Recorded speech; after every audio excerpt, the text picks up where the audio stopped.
You ready to have a great conversation? I'm ready to have an excellent conversation. Well, it wouldn't be the great conversation then if we had excellent conversations every time. We're having great conversation. Yes, I'm ready to have a great conversation. Okay. Well, let's have a conversation about Herodotus. Okay. Undoubtedly, as Oxford University would say, undoubtedly the father of history, which could actually be credited to Cicero saying that about Herodotus. That's what I read this week. But anyways, so we're talking about Herodotus, possibly the father of history. And it's really cool, actually. I said this while I was sitting on the toilet to you last night. I think it was last night. That we just, I think that we have all these history books. Like, so you're in high school and you're reading about the Greco-Persian War, and you're actually reading about before that and where the Greeks came from, or the Argos, a general area of people. And I think we just think, oh, somebody just knew that happened thousands of years ago, and they put it in our textbook for us to read in high school or in college or whatever. And somebody had to have taken account of those events. Wow. So it's appreciating not just the history, but the historian of the history. Exactly. And now historians are more than just people who like history. They literally are what give us the history that we didn't even appreciate in high school, right? I didn't appreciate history in high school.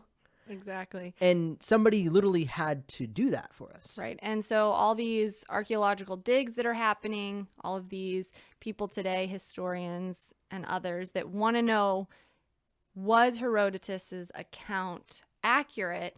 And if we didn't have Herodotus that traveled around his known world at the time and asked questions, okay, tell me your story. Tell me what you know of what has happened in your country to this king, etc. And if he hadn't drawn out the maps of the time and what these people said, we possibly wouldn't even know where to look in archaeological digs. You know, what are we looking at? Where is it at? Are we off? Oh, you know, man. like he gave us maps, So not just information. Yeah, so he like set the stage for further explanation of basically the outline. Like in essence, he kind of created the outline because there's some in-depth in here. Oh, I'd say his maps are pretty detailed. No, I don't mean the maps. I mean like he's like, I went here and talked to this person. It's not like he's like, oh, and then this person killed this person and here's their shield and here's their sword. Like he doesn't go that deep, but he's literally building the schematic of history. Yeah. In this work. And you know, these archaeological sites can verify whether his information was correct, and he can give us more detail about those sites, which is really cool. Yeah. And when I was kind of reading, you know, obviously the short biographical note in our great books, it's pretty positive towards Herodotus of who he was as a historian, and that people liked him and they liked when he read his notes, etc. But when I was actually reading further backstory just on my own outside of these books, I actually learned that he was not as well loved as maybe I thought he was from this biographical note. That he was... By who? Was not well loved by who? The Athenians, for one. So the people of his time. I mean, he wasn't from Athens, but he was, I think it says he was Greek, even though he was born in a province of Persia. Yeah. But, it was a Greek colony, Mm-hmm. but it was subject to Persia. Anyways, he was seen by quite a few people as someone who was just like the father of lies, that a lot of his stories, even, so we're going to read Thucydides next. Yeah. And the biographical note kind of made it seem like Thucydides, who was somewhat a contemporary of him, actually really liked him. But some of my reading showed that he went on and gave what he thought was a better account of the Greco-Persian War, that he was like, okay, Herodotus, his isn't, there's too many lies, it seems like, or there's too many stories, there's too much mythological information in it. Yeah, but think about this, like without Herodotus, would Thucydides have any sort of schematic to go off of? Right, and more than that, Herodotus was kind of saying like, you know what, I'm just giving account of the stories that people are telling me. He's not really putting himself into this account at all. He is just writing out the stories that as he travels and asks these kings and people, you know, what's the account? What's your account? And he's writing it down because he didn't want those stories to be lost to the barbarians. And so basically he's taking these people for what they say as truth. What this person Yeah. told me, I'm going to write down. That's what it seems like. Yeah. And it's on them if and not, I mean, maybe he wasn't thinking this. He's just, this is what they saw. So I'm going to write it down. And whether they were bloviating for their own, pomp, that's kind of on them. Or if it was their, they had their religion, they believed in the gods. So we haven't gotten super far in the histories yet.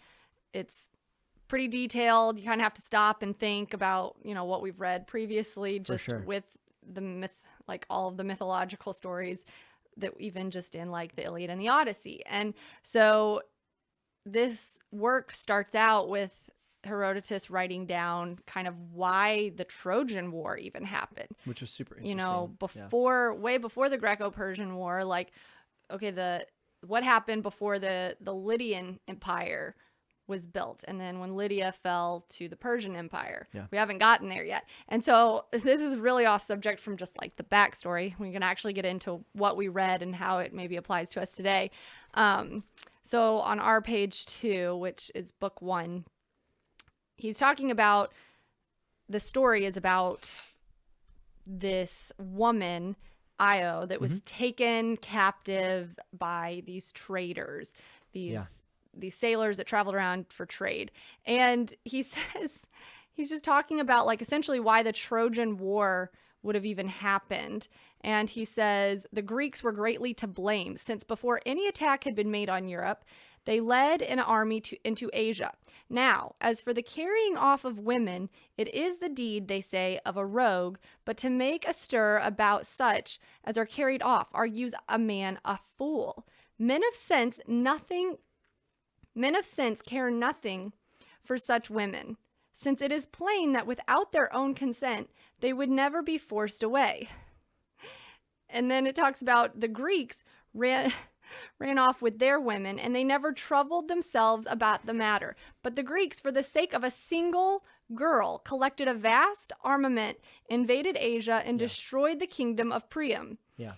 In the Trojan War. Yeah. Henceforth, they ever looked upon the Greeks as their open enemies, for Asia, with all the various tribes of barbarians that inhabit it, is regarded by the Persians as their own, but Europe and the Greek race they look on as a distinct and separate. My point with that is the person telling the story is saying, why in the world would they have started an entire war just because of one woman? Yeah. And I don't know, history is very interesting when it comes to how men and women have been regarded as valuable or not. Yeah.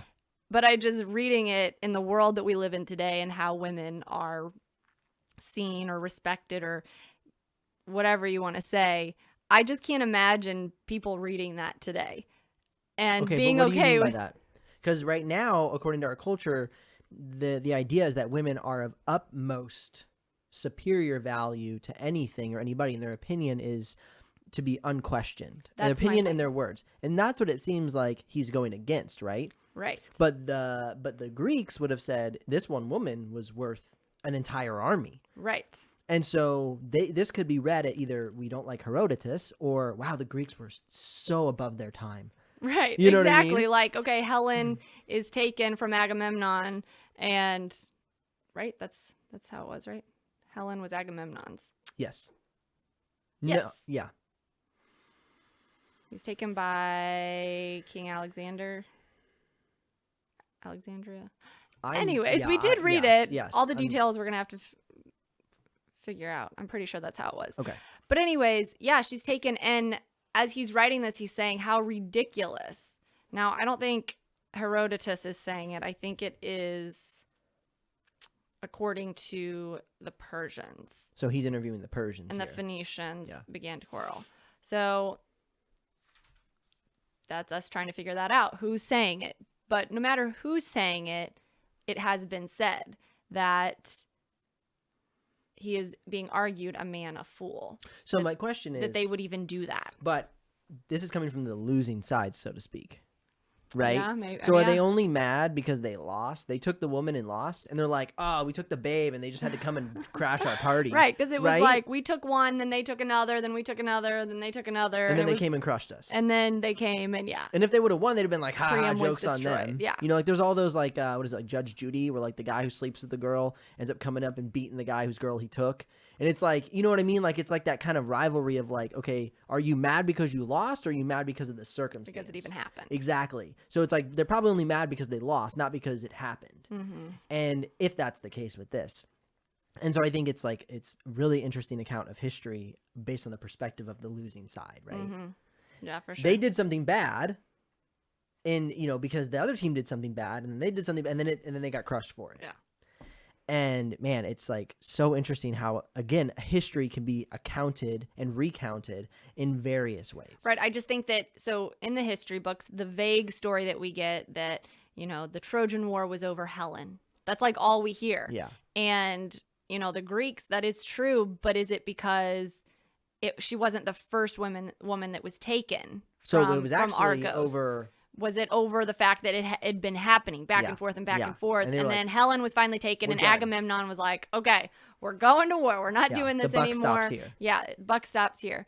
And so maybe, you know, that's just, it's such a tiny little piece in this huge history that is written by Herodotus.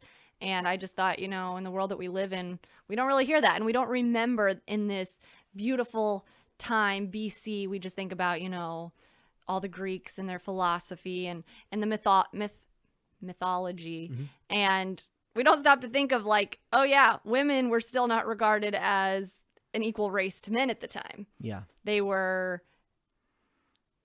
in some ways superior or seen as superior, but then in most ways not, you know? Yeah, it's like it was only they were only as valuable as the man saw them in that moment. Right. Right? So like when the one was taken and they didn't care, she wasn't valuable. Then and she must have just gone. She must have gone because she wanted to. Yeah, or she yeah. was They had the whole already story of like, oh, he impregnated pregnant. her, and so she was like, yo, I don't want to face the shame. Yeah. And it's like, is that something that the captain made up just to, you know, debunk his own shame, right? Like, we don't know all these details, but again, it's all based on what the captain said, nothing to do with what actually happened What to the she woman. said, right. And then it goes again with when he decides, okay, enough is enough. It's only because the man decided enough was enough, not because Helen decided, hey guys, come rescue me, right? And the story goes that Helen Yeah. went willingly. You know, that has been the story. Yeah, absolutely. Like she, for whatever reason, was like, oh, this sounds like a fun adventure, right? Mm-hmm.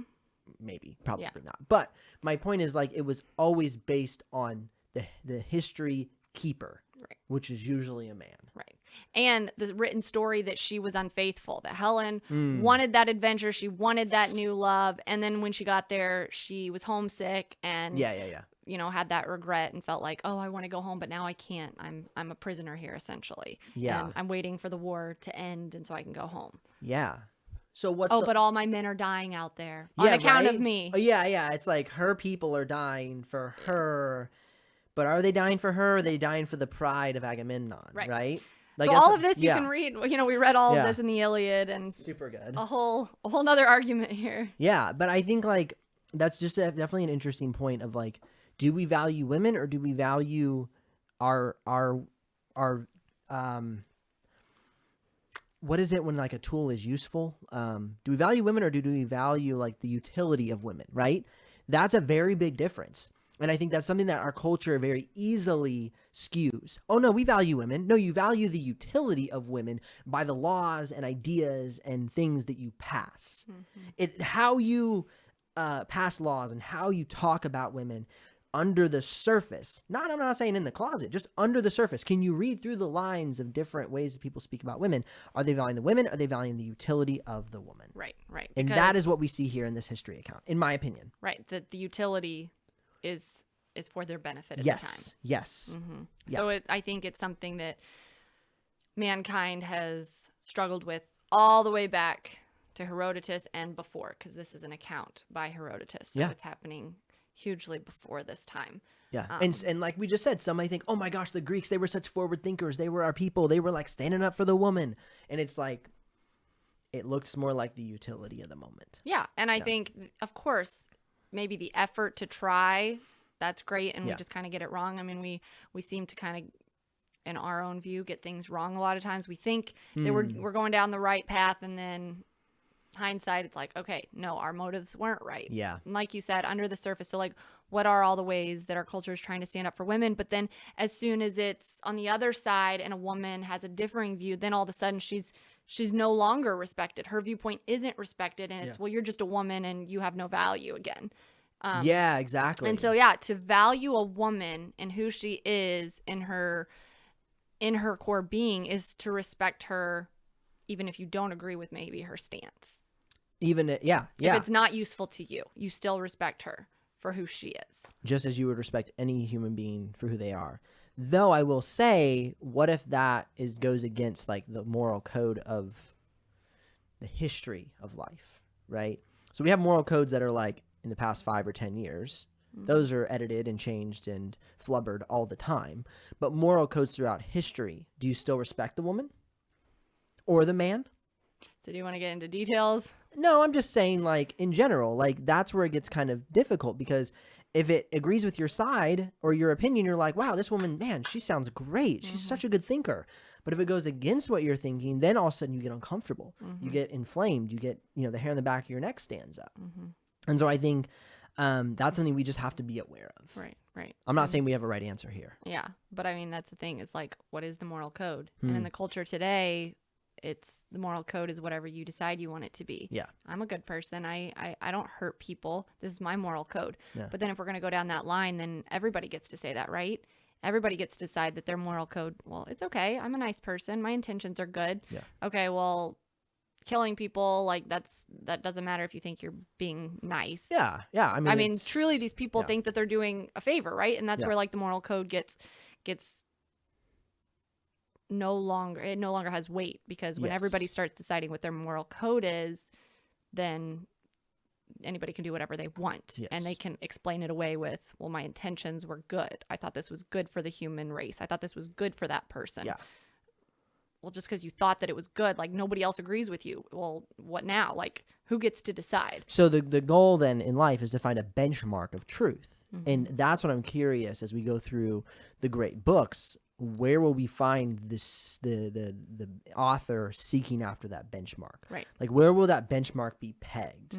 Because that's, like, again, this is building the society. We're rewinding history and then stepping back into Herodotus's history account and saying, okay, this is where we started. As we work through and fast forward into current day, what are the moral codes that have been established that set us where we're at now? Right. And I think that the Greeks were, of course, known for that. They were seeking truth. Yes. They were trying to find that benchmark. And I think that's why the Greeks obviously are known for what they are, and their knowledge and their government was set up on that. They were, for democracy, where we get our democracy from today, where the people had a right to vote and have a voice, the majority of people. And so, yeah, they were seeking that. And they did have gods of the time. I don't, think they were getting their moral codes from their gods. But yeah, I think that the gods changed the moral codes by the flight of the wind. Yes. We learned from the Iliad and the Odyssey. Yeah. And so, I said this to you the other day, and just that people that are, you and I like systems, we like organization, we like to feel like, okay, we're growing as people. And I think just in the culture that we live in today, where we talk about this all the time, just like trying to survive, just trying to make enough money. And we're like, man, we're like pushing the limits. We're doing so good with all of our like systems and organization, and like we want to grow. We want to we're always wanting to read articles and listen to podcasts and where we can grow. And it's just getting us to the point of being able to be sustainable inside of our own family. But these people of this time and the greats of the world, they were like, I want to push the limits. I want to know how the cosmos works. Yeah. I want to be the person who figures that out. Yeah. And so I think sometimes we're so introspective and we just know what we want in our little world that we don't even think that would be possible. We're just like, can we just like learn how to make enough money for us? Can we just learn how to make our family and our systems work for us? Mm-hmm. And And there's just like so much more at this time period. I mean, we have those people in our culture today, but I just think, I mean, Herodotus was like traveling the known world. I mean, this is happening by foot or by like horse or by boat. It was a different world, and he was pushing the limits, and it's really cool. He was like, he was an adventurer, but he was somewhat of he was collecting information, like what would that be akin to today? And like, would it be akin to somebody going and like doing a docu-series on, YouTube about like Asian culture? You know what I mean? Like it's weird to think about like what is today's version of Herodotus? What are we learning about in a way that Herodotus did for us? What we're gonna do for what are we doing for future generations? That's an interesting thought experiment. And to answer your question about how do we think bigger, not really to answer your question, maybe just to spin a question back. Do you think that in dreaming bigger, we have the ability to handle our lives easier, or is it more difficult? So what I mean by that, if you're thinking bigger, then you're trying to plan things so that you have enough for yourself and enough for others. But do you think you have to learn how to sustain yourself before you can do something bigger? Or do you think in doing something bigger, the universe sends you sustenance to be able to do that? You know what I mean? I think it just depends on, clearly he had a passion for this. He was either convicted or he had a passion that he did not want this history to be lost. Yes. And so I think that's kind of the answer is, I mean, I think that in today's world, if you're passionate about something, then you just do it. Like you don't think about, like, you and I are so organized and compartmentalized that we think about those things, that we're like, oh, but we need to make sure that we can provide and if something bad were to happen, that we have what's ready. But I think it's the adventure mindset of these people that like, it's like what they live and breathe to do. They just have to do it. So like, for instance, we live in the era of the passion projects, like, right? Like with the onset of like TikTok and YouTube, and like, if you have an interest, you can monetize your passion. But back then, Herodotus, the only reason he was able to do this was because he was independently wealthy for whatever reason, right? We don't really know in depth about where his money came from, but to travel the known world, just because you want to document history, you obviously weren't making pickaxes for farmers, right? You had means. And so if you are somebody who wants to follow your passion and you are single and you don't have any responsibilities, then you could kind of do what Herodotus did. You could just kind of do Uber Eats on the weekend and follow your passion during the week. But what about us? Like, what about the people who have families, who have gone ahead, gotten married, had kids, then realized they have passions? But we've already gone over the deep end of creating for ourselves commitments that we are responsible for.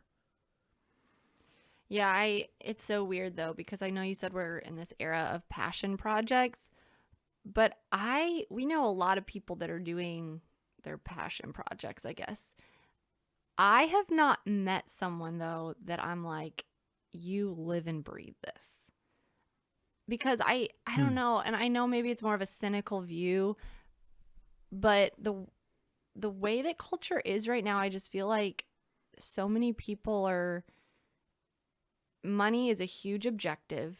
Like, I think it's with like Instagram and TikTok and just everybody's driving an Escalade, SUV. It's like, I feel like that's all people think about. And I feel like that's like all we can think about. And even when you don't think you're thinking about it and you're going after something you're passionate about, I feel like in the back of your mind, you're still like, oh, but I could be the next big thing. How can I monetize this? And I could be the next, millionaire doing this passion project. So I'm going to go after this because I think I really like this and it's fun.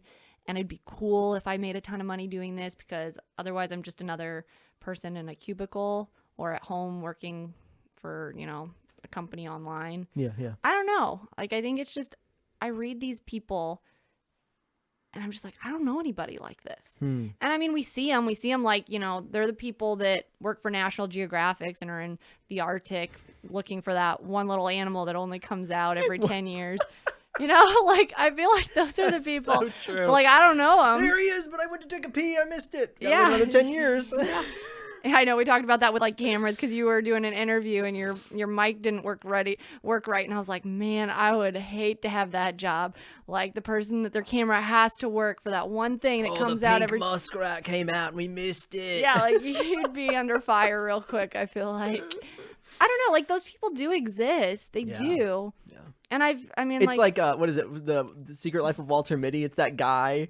Yes. He like goes to find. He's yeah. just like he works for that's Life magazine, okay. but the same idea. Yeah. He's that a crazy photographer. Yeah. So, anyways, that's like a long side track about Herodotus. That's why I think I like reading these books because I'm like, even though this is prose, it's still just. It takes you and puts you in a world that I feel like doesn't exist anymore. Which is really cool. Yeah. Which really helps you kind of broaden your horizons of what is possible for yourself. Yeah.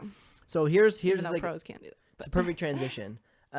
If happiness never stays long in one stay, meaning one area, meaning the dominion of a kingdom's rise and fall. But let's apply that personally. Okay. I will read it in a second. Okay. Does a life of happiness exist in many domains? So here's what I mean by that, but let me read it real quick. So that's your question? That's my question for you. Does a life of happiness appear in many domains? Thank you. Quite the writer myself. Not really. Okay. So he says, I shall not discuss further.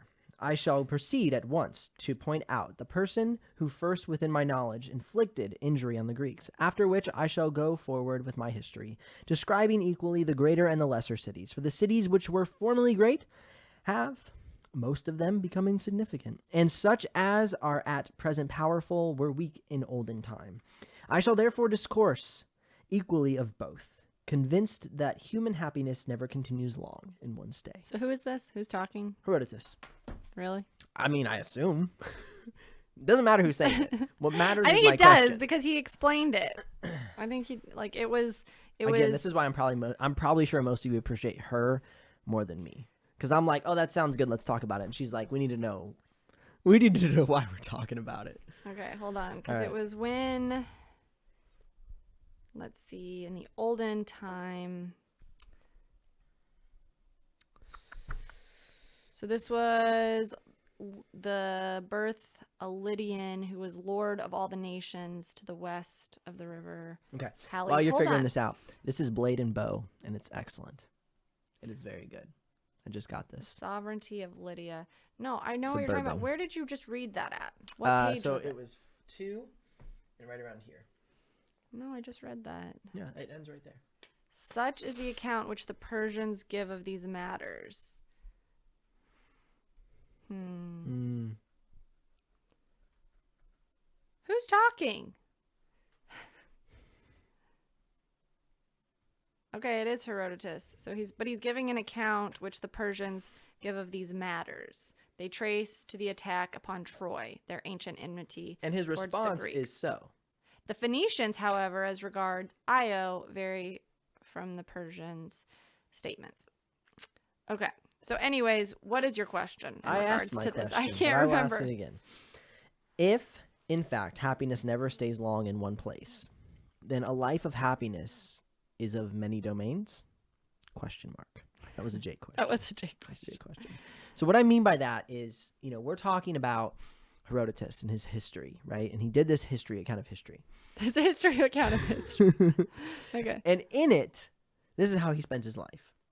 But what he's saying is, kingdoms rise and fall. Does that also mean the work that we do in our lives rises and falls? And if we're going to live a life of happiness or success, we must make many pivots. I think a lot about the great men of America, right? I always talk about Benjamin Franklin or John Adams or all these guys who were, yes, statesmen and presidents, but they were also... Benjamin Franklin wasn't.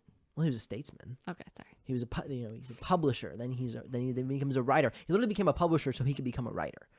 Right, so basically, he wrote the letters. I'm going to publish my own book. Amazon of the time. Basically, he had to come up into Yeah. a fake No, I get synonym it, and yada yada. But anyway, he developed the first idea for the first structural hospital, right? Like an actual institutional hospital. That idea came from Benjamin Franklin. And so So did the buffet. yeah, I love the buffet. Your dad doesn't like the buffet, but that's fine. So basically, come on, that's my guy. Like, get around and talk to other people. What if you're sat next to the boring person? I know how he's thinking. Okay, so think about this, though. He pursued multiple things throughout his life. Yes. We don't know necessarily if he died the happiest person. According to Herodotus, the person who dies happy dies with good luck. And Not according to many- Herodotus. He was giving the account of someone else saying okay, we'll that. get into that later. But Seer. answer my question. Do you think a life well lived of happiness is a life of many domains? Absolutely. Okay, I'm but- agreeing with everything you're saying. Okay, but what does that mean? Except for the fact that Benjamin Franklin was not a president. Well, I never said he was a president. I said he was a statesman, Okay. which is true. Okay. Okay, so No, I agree. So happiness, yes, it rises and falls with our, yes, of course. I mean, our life is filled with mountains and valleys. And if we can't accept that, then we'll just be the most miserable creatures because okay. because when happiness comes, we'll just expect that, well, the valley's coming anyways. And we have to appreciate the valleys and know that we're growing in them and know that it will last only for a season if we're putting effort towards that next mountain, that next peak of our life, when everything just feels like it's going to fall in place because we've been working so hard towards it, and we're going to just enjoy it when it comes, and then know that there's going to be another season of valleys, of desert, of feeling just empty and dry, and feeling like we're pouring everything into just like the next mountain that's going to come one day. Do you think we know our peaks when we're at them, or do you think it takes the valley to look back and see that it was a peak? Because I feel like oftentimes in our life, there's many days that feel like valleys. I think we are in a valley right now. Really? I do. I think so. I think that you are extremely I'm optimistic. Yes, you're optimistic and you're a lover Because of I'm like, life. man, this is good. We can pay our bills. I'm like, we're killing it. But then it's like, when I think about like the next step, I'm like, okay, then I interrupted you. I'm sorry. But can we accidentally invoke, or can we accidentally impose our own valleys on accident? Accidentally on accident. So what I mean So by you're that, saying we're really on a mountain right now, but I'm saying we're in a valley Yes. even though we're not. yes. I think that's what I was talking about like if you just think that life's just miserable and I don't want there to be valleys, so I'm just going to be miserable whether it's a mountain or a valley. I just said that. Always a valley, dang it. But I don't think that that's true of me. Like, I truly think, yes, there are, and life isn't as black and white as we want to make it seem. Like, we're not 100% in a valley, and you're never 100% on the mountain peak. And if you are, like, well, everybody wants to be you then, because that's just not life. I mean, of course, right now, there's so many beautiful things about life. Yeah. But I do think right now is hard, and there's a lot of things that just aren't at their peak yet. Too. And like I said last night, I think that there's a lot of reasons why we're kind of like, I said we're at a crossroads. You said we're at a resistance level. I think that something right now is like simmering, but we're not, like, we are still in the valley. And I think will say we don't know how to execute to get past that level. right now. That's what it feels like. Yeah, I agree. We are like, okay, we are preparing. We're doing a lot of preparing, and we're doing a lot of training for our children and ourselves. Yeah. But we're kind of like unclear of like what's happening, and we're having to make a lot of decisions. And no, I think the top of a kingdom, the rise of a kingdom, there is that growing point. And yeah, of course you don't maybe know when Rome didn't know when they were just at the top and then they were going to fall. Like, I mean, they thought they were going to last forever, right? And so does every kingdom. But of course, looking back, you can say that was their peak. And maybe with our lives, that is true as well. You don't know when you're at your peak, but I feel like you feel it a little bit more than what we're feeling it right now. Yeah. Yeah, for sure. Like I always say, like, we're still in spring training. I say that often. Like, we haven't even hit the game. Like, it's and that's the way I feel because of my optimism. So I'm like, my point in the question is like, those who are optimistic, my optimistic people out there, like, do you always feel like you're at you're moving up, or do you always feel like you're about to fall down? Because though I'm optimistic, I'm always waiting for the shoe to drop, which is like a weird combination. And so, like, again, this question of like, does happiness stay in long in one area? Like, I'm always trying to keep that happiness up, right? Like, it's my optimistic desire. But because the reason I'm doing that is because I'm afraid the shoe's going to drop. So I have to make sure the happiness stays up to maintain the optimism. Mm-hmm. And that's why I asked the question, is it in more than one domain, right? Like, do you secure consistency by not taking risks? Or do you actually invoke risk by not taking risks? Do you see what I mean? By staying in a domain that feels safe, you might actually be taking the biggest risk of your life. I don't know if I would call it risk. I would call it like Stagnation. poor decision. Mm. You know? I mean, yeah, like stagnant is never healthy. Yeah. Stagnant usually means that something's overtaking you, right? Yeah. Mosquitoes. Bugs. Yeah. So It always comes back to bugs and spiders. yeah, we should never be stagnant as people. Yeah. We're either growing or we're dying. We're never just staying in the same place. And so the idea of like, am I at the top or am I at the bottom? I feel like is kind of irrelevant, because Okay. if we're at the bottom, we need to push ourselves to grow. But equally, you're at the top. You can't just stay there and enjoy it.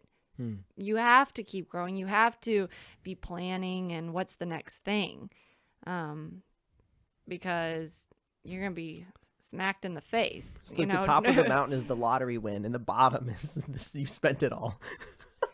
Right, but You a know? lottery win is really dangerous, right? That's exactly my point. That's what Yeah. I mean. Like, it's a mountaintop, but then you spend it back to the bottom. Yeah. Yeah. Yeah. So, I mean, that's a super complex question, but at the same time, it's pretty simple. Like, Never be at the top. That's the answer. Like what you just said is never be at the top of the mountain. Never live like you're at the top. That's what I mean. Yeah. Enjoy it, but still live and push yourself and grow and get ready for the next dry season. When there's a dry season, you better have a storehouse of grains that you can live off of. But again, that's my question. If you're always, that's not possible in some ways, because like you just said, if you're at the top, or if you're moving towards the top, then make sure you have a storehouse. But how do you move farther? Right? Like, you can't have a storehouse and move farther. That doesn't always happen, because you always hear the stories of people like they're pushing further. They were Tesla was about to blow up, and Elon Musk took his last 100 million, his own personal 100 million, and threw it into it. Right? But money isn't the only storehouse. But what is the store? What are the other storehouses? I'm just talking that about sustain? like in your own like spiritual health. Okay. I mean, yeah, we can't actually store up, I mean, everything that we need for any circumstance that's going to come into our life, like financially. I mean, sure, I guess you could, but most people aren't in that circumstance. Yeah. I'm talking about just like mentally and spiritually, like being ready storehouse wise for whatever's going to come, of like whether everything's taken away and you say, you know what, this isn't going to keep me down, or I'm going to try something different.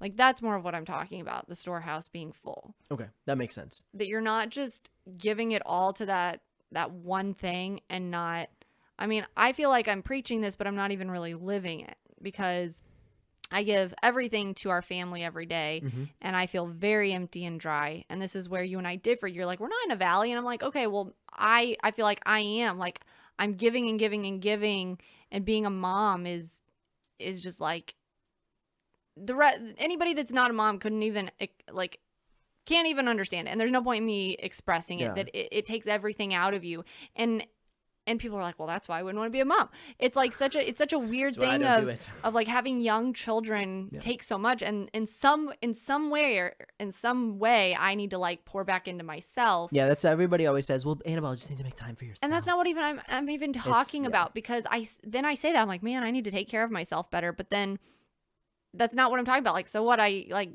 okay, go get a massage or something. It doesn't do it. It's just, I think it's just part of life, of being like, okay, I'm drained and it's taking everything out of me, but I'm so fulfilled being a mom that I don't know. I feel like I'm not even saying anything. Like, you can't even explain it, really. Yeah, unless you're living it, you can't explain it. Yeah. And it's a season, and the season is a season of low energy, but it's not a season of low fulfillment. Right. Exactly. So then, is numbering our days effective? If we think about seasons and we think about how we look at life, Herodotus talked to, what was the king's name? Croesus? It was the king he talked to whose son died, whose son was killed. Croesus. Yes. Yeah, So he Croesus. talks to him and he says, basically, you can't know the happiness of a man until he's died. Right? But the seer or whoever it is, the Greek lawmaker that goes to him is who, that's who says talks it to him. to the king. That's right. The king's I'm sorry. asking, am I the happiest man alive? Yeah. And he goes on and explains a bunch of dead guys and says that they were happy because of the way that they died. It says, until I hear that thou hast closed thy life happily, that's when I'll know. Yeah. Like, you have to finish the race. Which is crazy because he by that statement, he talks about numbering your days, right? You have 70 years and that's 25,000 days or whatever. And when he talks about it, he's saying, here's the average. But basically, by his statement, you could die young and die the happiest person. By his statement. You could. Yeah. You'd probably be better off. If you want to die a happy person, die young. Yeah, die when you're the smartest, so about 23 years old. When you think you're and so it's the idea of like, is it valuable to number our days or is it valuable to live out every hour? Because like I've heard of like influencers. There's a specific guy who has a Facebook page. I think he's Arabic. And he talks about how every day he wears on his shirt like his number of hours or days left, right? I think it's maybe months. I don't know. He numbers it and he wears it as a reminder or a statement unto others. Is he the happiest person because he's recognizing that he doesn't have many days according to the average lifespan? Or is somebody who's living out every hour, every moment happier, not reflecting on how long they have left? Yeah. How do you gauge, how do you encapsulate happiness? Yeah, I think it's Solomon's known as the wisest man to have ever lived, and I think he struggled with happiness. Vanity, all is vanity. Yeah. That doesn't feel very happy. So to know all of your days actually doesn't dictate as much I happiness. think wisdom often leads to a heavy heart. I think when there's wisdom and there's recognition of we are but a vapor, that our days are just fleeting, I think that's hard for the human conscience to swallow. I think that's I struggle with that. You and I are very different in the way that we think. That I am like, oh, our children are growing up so fast, and it's like all these little things, and oh, we're getting older, and you're like, no, like this is a good thing. Like, look at how much we've learned. And so, no, I think that a lot of times the happy people are those that like give more than they take. And like we can say all of these perfect cliches, perfect quotes, but I think it is a person to person thing. I think we struggle as a human race to be happy. We look around and all that's happening in the world that we can't control and all these things. But I think he's got it right here. Like, you don't know until you die if you were the happiest person. And happy is such, just not a good measure of life. I mean, what is happy? Yeah, it's a fleeting emotion based on circumstance. Okay, one of my favorite things is a discussion we have often, and that's luck or fortune. Which is the greater provider of happiness? Scarcely indeed can any man unite all these advantages. And basically what he's saying is, can unite all the advantages of resources, location, partnerships and friendships. Scarcely can anybody bring together all of those things. And so I'm always trying to create better plans and systems and money management so that we have fortune one day, right? In the worldly sense of the word, have enough, have more than enough than we need so that we never are without. That's my idea of wanting to build smart investments and so on. But you have often, and it was hilarious when we read this in Herodotus, you were like, that's it. And you've often said that those who have just enough but never hit trouble are just as well off as those who have abundance but hit a few bumpy patches along the way. But the craziest part is you don't know which one you're going to be. You don't know if you're going to be the guy who just has enough and is lucky. Right. What if you're the guy who just has enough and is dead unlucky? But he doesn't say that he says he's kind of making a general statement that it's everybody. What do you mean? Like anybody that's not wealthy is lucky and they're doing okay. Now, I don't think that's true. I mean, just go work at a hospital for a few days and you'll see that that's not true. Yeah. But we do know quite a few people, like we're like, let's not spend money on these subscriptions. And we have like no subscriptions. Like, we have like let's drive super basic cars, eco-friendly cars, Yeah. and let's live in this. I mean, our mortgage is tiny. nothing, and Yeah. and all these things, and yet we're like, how are we spending all of our money every month? Yeah. On just like food and the basic necessities of life, the bare necessities. And then simple bears. we have these friends and people that we know and acquaintances, and we're like, we know what you do. Like, we know where you work. Like, how in the world are you doing everything you're doing? Yeah, it seems like they spend more than us, but they make way less. Yeah, and we it have just not sat down and yeah. like actually compared books or whatever. Yeah, but I think we talk about this all the time, and then here it is, hundreds, thousands of years ago, and they're saying the same thing. Yeah. And it's like, your kid, like, you guys seem so healthy, and we try to eat healthy, and we don't even feel as healthy as you, and you guys are just like enjoying your life, and we're over here like struggling, and it is astonishing that he says that, because I felt my sentiments exactly. Yes, exactly. And so, for me, like I'm trying to almost be more irresponsible off of this statement. Like how like I want to be the lucky person. Well, yeah, I kind of think like, okay, how can I be more thoughtfully irresponsible? I don't think that is an oxymoron if there ever were one. But like, how can I almost rig the system? How can I like tune into luck? You want to trick luck? I want to trick luck. luck. How can I trick luck? Because that's kind of how I feel. Like I feel like my success is based off of a lot of systems and processes. We talk a lot about that. Like I am like Mr. Stingy in a way, like we always joke that you worked at the hospital, made decent money. We lived in a small apartment, and I told you we were broke for like 3 years, and then we got to buy a house.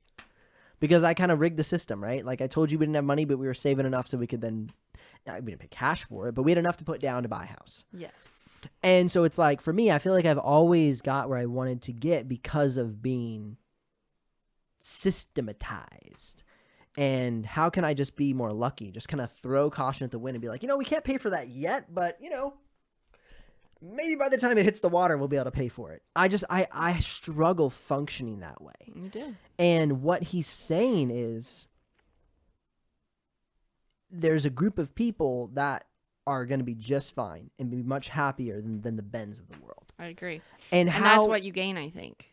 What do you gain? The happiness. But how do you happy when you're just barely making it? Like that just for me, like I can't. But you're so stressed even thinking about it. I know. That's my point. Like you are not even doing it. You're not even spending the money. But if I even say I'm going to touch it, you're like, don't touch my money. Yeah, no. I know what you mean though. Like it's like I get stressed. Yeah, I'm like, but that's not going to be there because what if we don't make any money this year? Like that's how I think. Like I think like there's a book called Only. Well, the worst thing that could happen is that you would die, and then I would get all of your life insurance. So we're gonna be okay. No, yeah, just kidding. But the worst that could happen is I broke my legs. Okay, yeah. Or my hands, And so it's like, yeah, I think that's often like, I don't know if anybody resonates with that, but it's like, I'm paranoid. Like I'm the only the paranoid survive kind of person.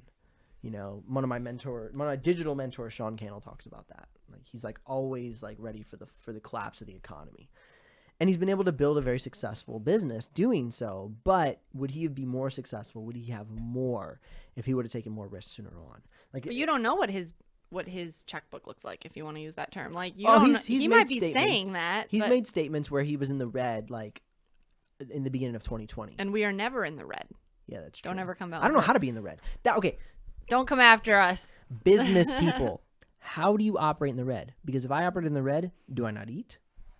Okay, question. No, I explained this to you. I know you explained it to me, but I just Let me just put on my business hat here. Let me tell you. I'm not wearing. They're still taking a paycheck. Yeah, but how do you take a paycheck of something that's zero? No, their business is in the red because being in the red, they're not making an income. Like they're not making a profit. They're paying the bills. They're paying goes against everything that I understand. I know what you're saying, but I struggle. You just don't want to do it. I struggle to understand how to be there and how long you need to be. I think it's good. Yeah, you just might not be the happiest person ever. Yeah, which is impossible. You are happy. Yeah, I appreciate that. So anyway, these are things like luck or fortune. Like, this is a question that we often, I think most marriages have both of these people, which is a super interesting dynamic. I think both marriages have a luck person and a fortune person. And I think those two are the yin and the yang of a marriage or a partnership in business, right? And that just, to me, like, is probably the hardest part of marriage, and which is why couples fight so much over finance. And you have the wife calling to Dave Ramsey, my husband, he just bought a new truck and he's buying a bigger house and I can't get him to just stop spending money. She's the fortune mindset, right? She's the let's build and then buy. And he's like the luck mindset, like, hope it doesn't catch up to us. You know, like, that's kind of the yin and the yang. And I think it's harder to be on the fortune mind side. And I think it sometimes is easier to be on the luck because you don't often see consequence until it happens. And when it happens, you're like, okay, it happened, whatever, we'll figure it out.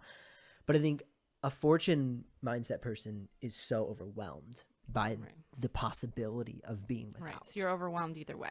I'm always overwhelmed. You know, it's oftentimes you're like, did you hear what I said? No, I'm overwhelmed. You know? Yeah. So I think equally they both have their own struggles. What? Yeah, this is my own personal therapy session. The great conversation. Herodotus the great therapy session. Did it. He brought up the idea, which was super cool, which is why I love reading these.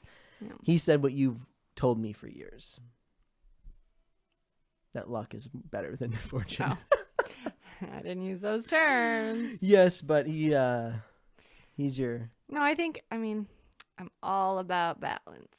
It's true. I like a little bit of both. Yeah, and you've definitely helped me with that. And I think I do want to be more.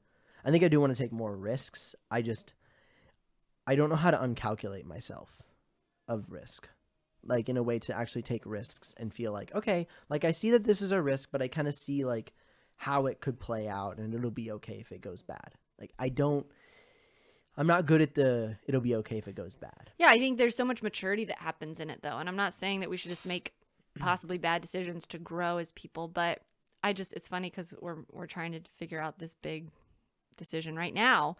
And even the way we've been talking about it, I feel like on the other side of it, there might be a lot of like growth and maturity. So it could be a huge benefit from it. Yeah. So it's like by taking the risk, you learn so much and you grow so much. And so the risk actually was the next step, like moving here in this house, which is no, manner of any sorts. It was still like a strengthening effect that happened. Mm-hmm. And so like, it's almost like you take the next step just to push yourself into growth. Yeah. So like you think that the decision is the objective, it's everything, but then there's all these like hidden growth around it. Yeah, that was actually the point. Yeah, I mean that makes sense. So we'll have to make the decision and see what happens. Yeah. But right now, one of our children is very distressed. We have a crying child, yes. So we should go. We should end. Thank you so much for joining us on this longest episode we've ever recorded. Wow, 10 pages of Herodotus gave us so much conversation. I love it. It's great. We'll see you guys in the next episode.